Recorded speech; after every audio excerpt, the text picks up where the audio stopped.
Dana aspirasi tadi 450 juta 5 kali dalam 1 tahun. Yang dana yang berikutnya apa lagi tadi? Kunjungan dapil. Kunjungan dapil pindah.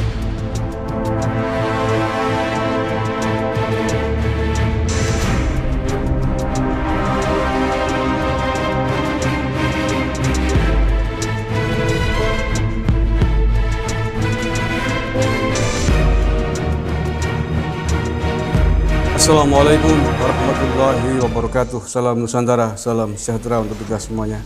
Saudara-saudaraku sebangsa setanah air yang saya cintai, saya banggakan. Kembali lagi dengan saya Agus Mar dari Banyumas, Jawa Tengah. 2 hari terakhir viral potongan video wawancara antara mantan anggota DPR RI Akbar Faisal Akbar Faisal ya, dengan Krisdayanti, artis ternama, ya siapa yang tidak kenal Krisdayanti, yang hari ini duduk sebagai anggota DPR RI dari Partai Demokrasi Indonesia Perjuangan atau PDIP. Nah, saya cek videonya, panjang nih wawancaranya, sekitar 50 menitan. Tapi yang viral itu potongan terkait pernyataan statement dari Krisdayanti menjawab pertanyaannya Bang Akbar Faisal ini tentang berapa sih jumlah gaji dan tunjangan-tunjangan yang didapat oleh anggota DPR RI pusat ini. Saya sendiri termasuk yang terkejut. Saya tahu lah gaji anggota DPR RI sekitar berapa gitu ya. Tapi tidak sedetail dari pernyataannya dari Krisdayanti ini. Yang kalau tak jumlah, tak total itu seluruhnya sekitar 4 miliar itu. Dari beberapa penghasilan yang didapat oleh anggota DPR RI pusat, khususnya Krisdayanti. Karena barangkali berbeda dengan anggota DPR RI yang lain terkait dengan jabatan, partai, dan lain sebagainya. Kita simak saja ya potongan dari statement yang menggemarkan viral di jagat media sosial ini terkait dengan hal tersebut. Kita simak dulu ya.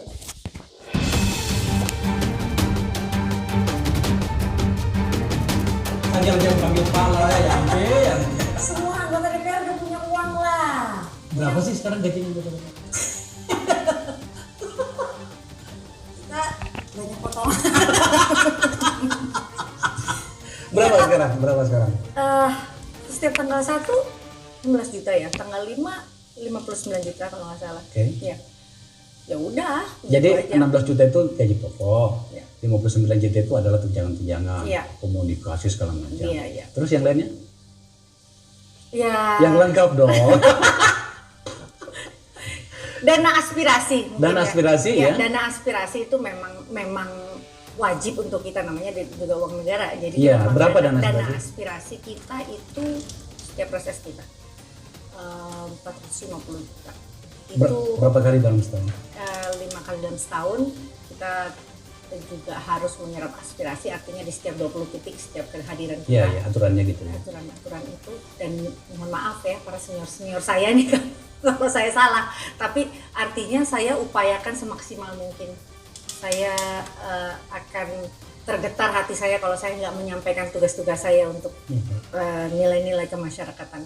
Dana aspirasi tadi 450 juta 5 kali dalam 1 tahun. Yang dana yang berikutnya apa lagi tadi? Kunjungan dapil. Kunjungan dapil, Kundapil berapa kali?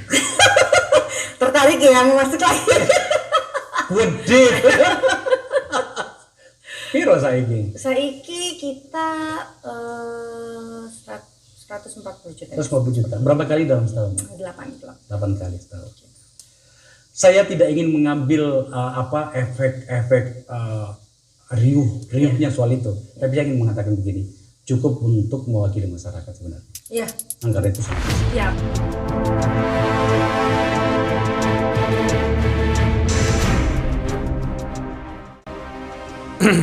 Oke ya, itu potong aja.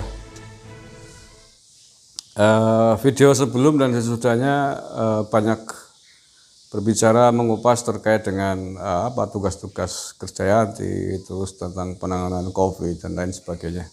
Tapi yang viral adalah potongan yang tadi kita simak bersama-sama. Gede ya, jangan iri. Iya, ya. Untuk ukuran pejabat di Indonesia ini sangat besar sekali. Khususnya kalau ditinjau dari kacamata kita sebagai orang kecil gitu ya. Apalagi kalau yang melihat adalah guru-guru honorer ya, yang gajiannya ratusan ribu, masih banyak loh. Guru honorer kita atau pegawai honorer yang lain itu banyak yang hari ini gajinya per bulan itu tidak menyentuh angka sejuta, bahkan tidak menyentuh angka 500 ribu itu pun banyak satu bulan. 400 ribuan itu banyak. Tapi mirip sih, kalau tadi jumlahnya sekitar 4 miliar. Sama-sama kepala 4 lah ya. Cuman beda, nolnya belakangnya beda. Nah, bagi banyak orang di Indonesia, mayoritas orang ini sangat besar. Tetapi bagi sedikit orang mungkin kecil, karena bagi pengusaha sukses itu yang pendapatannya mungkin juga ratusan miliar, mungkin itu tidak seberapa. Oke, tapi apapun yang terjadi bahwa itu adalah fenomena di tubuh legislator kita di sana. Dan ya wajar lah, makanya saya punya banyak teman yang jadi anggota DPR RI dari beberapa partai, tidak hanya partai satu, yang dari PKB ada, yang dari Nasdem ada, yang dari Demokrat ada, banyak.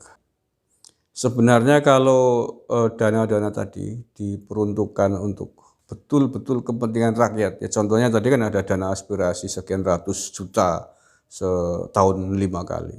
Ini total murni dipergunakan untuk kepentingan aspirasi, mungkin tidak terlalu masalah ya. Contohnya sekali kunjungan bawa tadi berapa ratus juta, kemudian diperuntukkan untuk betul-betul. Begitu juga ketika kunjungan dapil dan lain sebagainya, diperuntukkan untuk kepentingan rakyat di dapilnya masing-masing. Saya kira tidak terlalu menyakitkan. Yang menyakitkan kadang-kadang banyak ada oknum-oknum anggota DPR yang nakal gitu loh ya. Laporan sekali dibuat untuk beberapa kali laporan gitu. Itu kan yang nakal-nakal begitu, mudah-mudahan sih nggak ada lah ya. Nah ini fenomena baru ya, karena yang maklum Krisdayanti kan yang backgroundnya itu artis ya. Artis memang harus punya rasa kejujuran yang tinggi, punya jujur apa adanya ketika diwawancara juga begitu. Dilala yang wawancara mantan anggota DPR, ini Faisal Akbar ini kan mantan anggota DPR RI Nasdem kalau tidak salah. Jadi sebenarnya dia tahu, cuman mungkin mumpung sekarang tidak menjadi anggota DPR, ya, ditanyakan kepada yang masih duduk di anggota DPR. Sebenarnya kalau dia sendiri yang ditanya, belum tentu dia sanggup atau berani mengungkapkan itu, karena sensitif dan menjadi terbuka. Masyarakat menjadi banyak tahu itu. Nah, ini nggak masalah, Krisdayanti nggak salah, tapi justru bagus itu. Artinya membongkar, membuka, mentransparankan. Jadi transparan apa adanya tentang sebenarnya berapa sih fasilitas yang diperoleh oleh anggota DPR hari ini. Kalau politisi murni yang sudah lama bergelut di bidang politik, pasti dia akan berkelit dan tidak akan mau menjawab apa adanya. Paling-paling dijawab ya lumayan lah, lumayan bisa buat beli rokok. Rokok 1 tronton ya.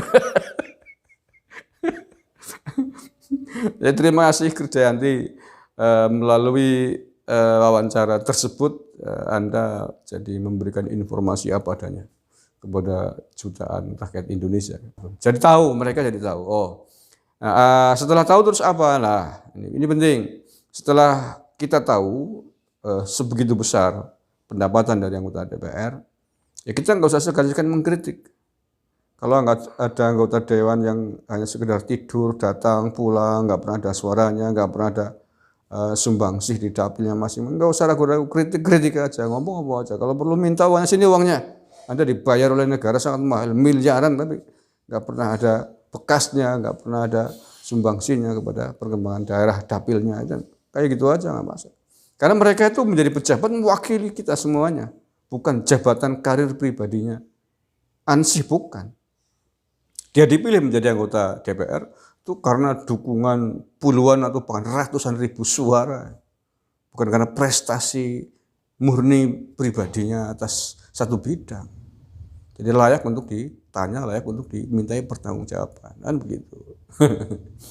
Itu baru tunjangan-tunjangan yang katakanlah resmi lah. Loh, masih kemungkinan peluang yang lain masih sangat besar itu yang belum disebutkan oleh Krisdayanti. Oke, Sekali lagi terima kasih kepada Bang Faisal dan Bang Krisdayanti atas wawancara yang sangat berharga dan bermanfaat itu.